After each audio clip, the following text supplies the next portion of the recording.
What is up, guys and gals? This is me, JK Jax, back at it again with another chess video. Today, I'm going to be reviewing my game against the Chess Centurion. Who is the Chess Centurion? The Chess Centurion is an up-and-coming chess YouTuber who has 10,000 subscribers. Congrats to the Chess Centurion. Um, he was live streaming, so I decided to hop into the live stream and challenged him to a blitz match because he was accepting challenges at the time. Um, I was lucky to be one of them, and today I'm here to review my game. So let's just get started.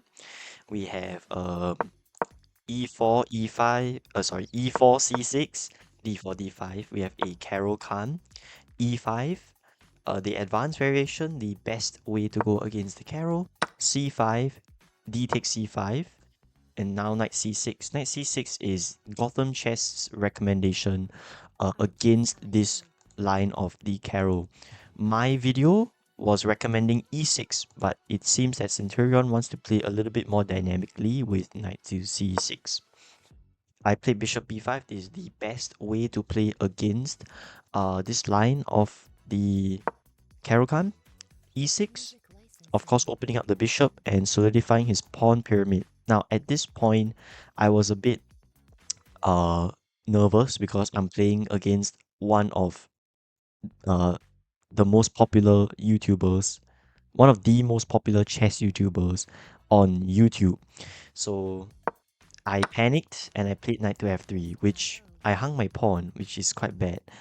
Um, so at this point I felt a bit demotivated, but I still try to put up a good fight. C3. C3 is a subtle idea that I have. Um, Maybe it was better for me to just play knight to c3 instead of c3, but my idea of c3 was to try and solidify. My idea was to play bishop to e3. That's not bishop e3. Bishop to e3 and something like bishop to d4, so that when captures happen, I had a really good pawn structure in the center and an open c file I could use. In fact, this was an error on my part. I should have already done it instead of knight to f3. In this version of the Carol Khan, when you take the pawn, you are telling your opponent that I am fine with a split pawn. I need to make sure I hold on to my material as long as possible. With moves like b4, which makes sense, moves like bishop to e3 also makes sense because bishop e3, first of all, you defend the pawn, and secondly, you want to play something like c3 and bishop to d4, where if the knight ever takes your bishop, okay, right now it cannot take because of this bishop lah, but if it ever takes, you can recapture back with the c pawn, and now you basically fixed your own pawn structure. That is what you want to do in this advanced variation of the Carol Khan if you take the c5 pawn. Instead, I played some dumb moves, and then we get to this position. Centurion here found a really good move, queen to b6. It does two things. First, it attacks the light square bishop, and secondly, it eyes on the f2 pawn. And the only move for me was to take away the bishop, but I completely forgot about my pawn being hanging. So at this point, I was a little bit sad when I just castled. Best move, in my opinion, the best fight is definitely queen to c2. Queen to c2, first of all, defends the pawn. But why do I need to defend both pawns at once? Because I also want to develop this dark square bishop. I can't keep it useless all the time. So with this dark square bishop, it can really help me if my dark square bishop would be on g5, maybe on d2, maybe on e3, of course not now, and f4. There's a lot of versatility if I play queen c2, where my pieces have much more breathing room to develop itself and have fun, participate in the game. But instead I get this bull crap where I castle bishop a6 and rook e1, and I was already losing because there's bishop takes f2. Centurion initially missed this and played knight e7. I didn't even see the idea, so I just played this. And then I lost my rook. Queen takes e1. At this point, I was a bit doom and gloom. I didn't had a lot of counterplay. my position was super passive, and there wasn't really a clear way or a clear goal that white has in mind to actually start making progress here. Castles, here I actually made a little mistake. I went queen to g3. I was trying to create some counterplay on the king side, but it was stopped by knight to f5. A better move for me was definitely bishop to e3. This was clear as day.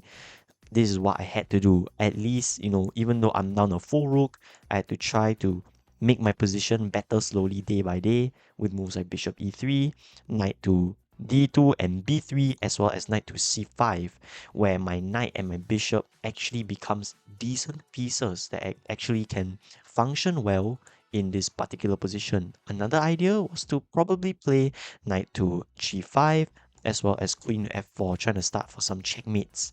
But this is like trying to force a checkmate. You don't like when others force you to do something.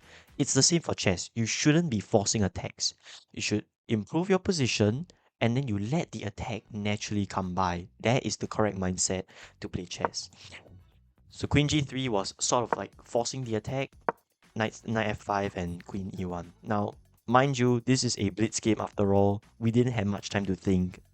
If it was like rapid or something, then I felt that it was we would have more time to think and we would produce a better quality game. But since Centurion had to go, uh, of course he has to play blitz matches in order to attend to his other viewers as well. Other viewers want to play him. This 2K blitz and rapid guy is very good chess player. They want to stand a chance with him. So yeah. Uh, Now Centurion here made a little bit of a mistake. C5. Why is it a mistake? Takes. Takes. It's actually not so bad. But I do win my rook back. The problem is though, is that after all these trades happen, white is just worse here. You can see white has a horrendous pawn structure. First of all, white is down a pawn. Secondly, what the hell is this? This is like three close friends living overseas or long distance relationships with your girlfriend. Like this, it won't work out. This will not work out. So at this point, it was already quite terrible for me, and I had to squeeze water out of stone.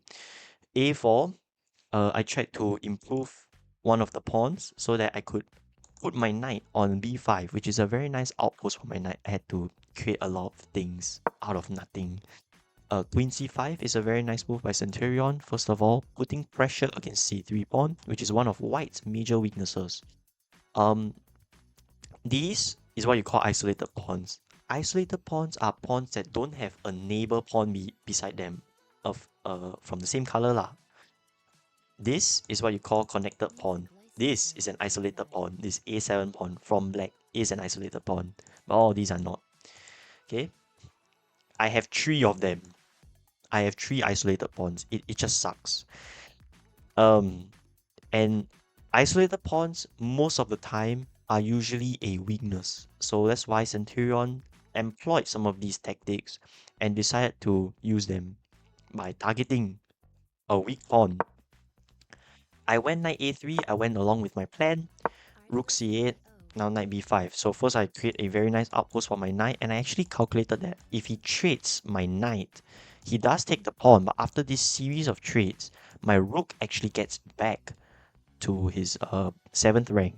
Yes, his own rook will also take over my 7th rank, but at least we have a good fight, because if he takes, and takes, I have a passed pawn. This gives me winning chances. I am not winning, but it gives me chances to win, just in case my opponent slips up. You may be thinking, you think this is mate, but there's actually knight g1 here. So and white is fine.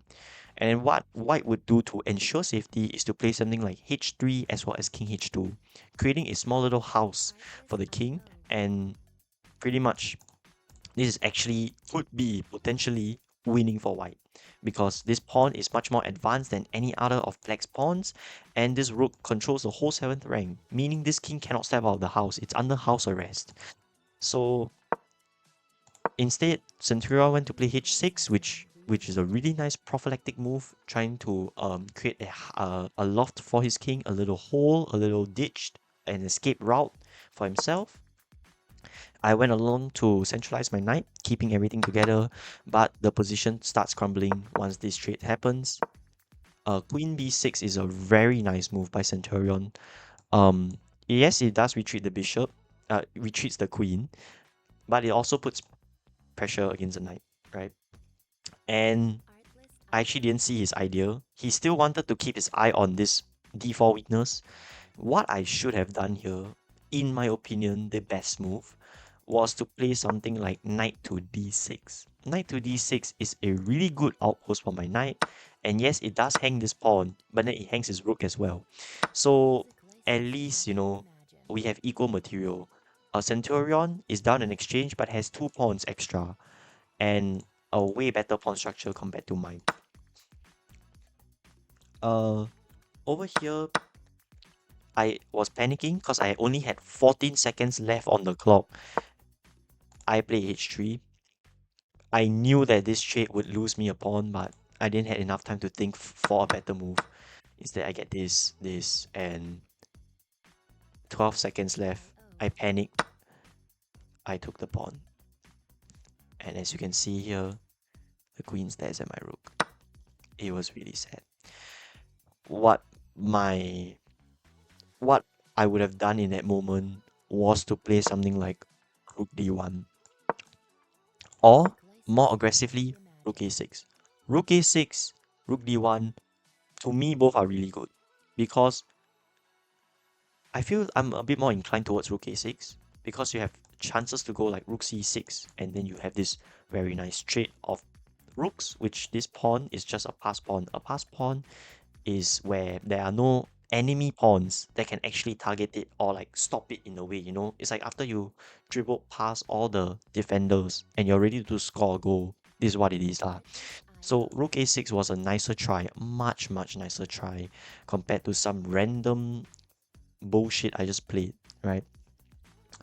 Rook c6 takes, and then you would have seen some like queen pawn trades here and there lah. So it was an unfortunate moment where sometimes you stress, you get too nervous, and you hang pieces, and that's normal in chess. It's a psychological effect, and the more experienced players in Blitz would not experience it as much as I do because I play more of rapid. I play slower games so that I have more time to think about my own moves.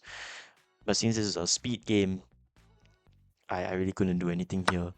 Queen takes a7, queen b4, queen c5, queen a5, and there's force mate. Queen c1, here. Right. And I let Centurion mate me. And unfortunately, I lost this game. What are my feelings and thoughts about this game is that I definitely could have done much better from the end game as well as the opening itself.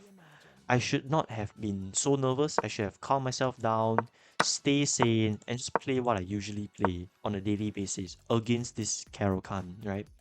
Which is to play something like Bishop e3 or even b4.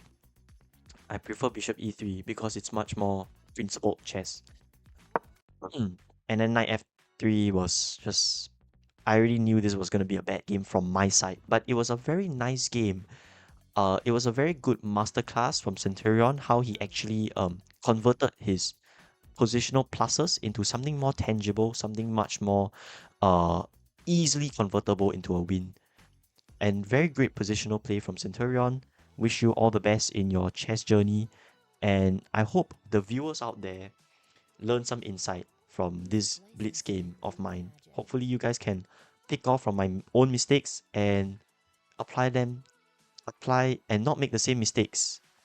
I hope you guys learn some insights from this game and apply some of the concepts I taught you into your own games. A quick little message before I go off. I might want to make a video on how to counter the Caro-Kann. I know it's like making a video countering one of the previous videos I've already made, but it's necessary because what happens if the opponent plays the exact variation or the exact moves that I have told you in the Carol Khan video. So it might come up soon. And of course I learned a lot from my game against Centurion. I hope that the next time we play together, I play much better and play with higher quality. So that's it on my reflections against my one game against the Chess Centurion. Hope you guys enjoyed the video. See you.